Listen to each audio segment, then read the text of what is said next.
Good morning, everybody that is watching this. Welcome to Dave's Videos. We have winter coming very quickly to Chicago here, expecting some light snow on Thursday here. And so what I want to do is prepare for winter. And so very blessed to have a minivan for my growing family and want to make sure that it is safe. Recently took it to the dealer, got an oil change on it. Got it prepared for winter there, but want to cover one important item here that a lot of people don't pay attention to before winter arrives, and that is tire pressure. Tire pressure, as you may have experienced, could ruin your day, can make you late to work, could just impact you in more ways than one. And so here is why I want to cover your tire pressure. Temperatures are about to drop below 32 degrees, meaning they will be freezing, and what will happen for most Americans who do not upkeep their vehicles, they'll wake up to a tire pressure light indicator. And in the morning, there'll be lines at the gas station, there'll be lines at Discount Tire for the free air. And so I want to talk about how you can prevent that from happening as best as you can, at least, and prepare for winter. So I've already checked the front two tires and they aired. All tires on my vehicle look the same, but I want to cover a few things here. I invested many years ago in my personal tire inflator, and it's the best purchase I've made. I don't have to depend on the gas station.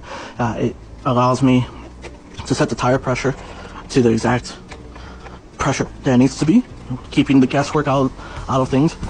And so we want to start with talking about where you should set your tire pressure to.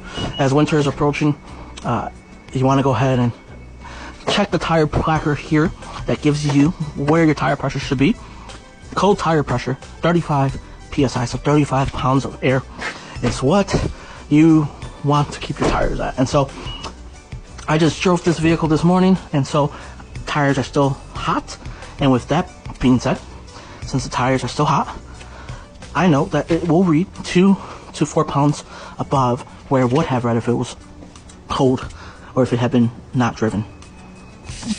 And so real easy to check the tire pressure with this little gizmo that I invested in. But let me actually start with this guy here. This is probably one of the most popular tools that you see here to check tire pressure. Has this little bar, tells you PSI. As you saw, that was the measurement that the side of the placard or the door had. 35 pounds is where you want to be at, so you want to be in between the 30 and 40. The way that this thing works is you insert it and line it up.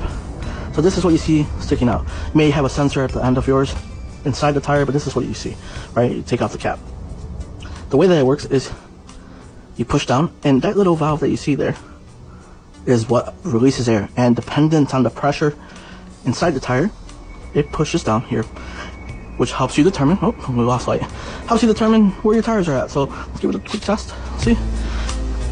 Right where I want it to be, in between 30 and 40 pounds. And so this thing is not very exact. I personally never use it because it's so random. There's so many variables, but it's for $1 or $2. It's a great investment. So pick one of these up if you don't want to invest in a tire pressure inflator. And so this will bail you out in the mornings, or as you look to go to a gas station that may not have a digital gauge. This will save you here. And so I removed the cap off the tire, so my inflator, this is the Walt inflator, spins on, making it really easy to do what I want it to do. And so power has already shut off, but for ease of use, I will turn it on. It reads the tire pressure here. I want to go ahead and set it to 37.5. The tire pressure when the vehicle is cold should read at 35 pounds, but because I know that I drove the vehicle 34 pounds, once it cools down, we'll drop back down to about 31 pounds. And so I will inflate it to 37 with the expectation that it'll hit 35 or pretty close to it once it cools down completely. So you set it to where you want to with this little dial here, 37.5. And the reason I do the 0.5, when you remove the connector, you lose a little bit of air. So I like to be 2 pounds over. And we'll hit play.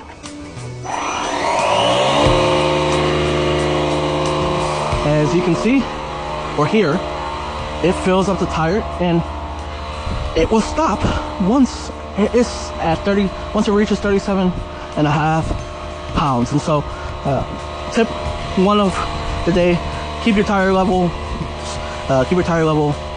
At a safe place. Make sure you check it. Make sure that you're spending the 5-10 minutes that it takes once a week, twice a month to check your tire pressure, and it'll save you in a jam. Have a great day. God bless.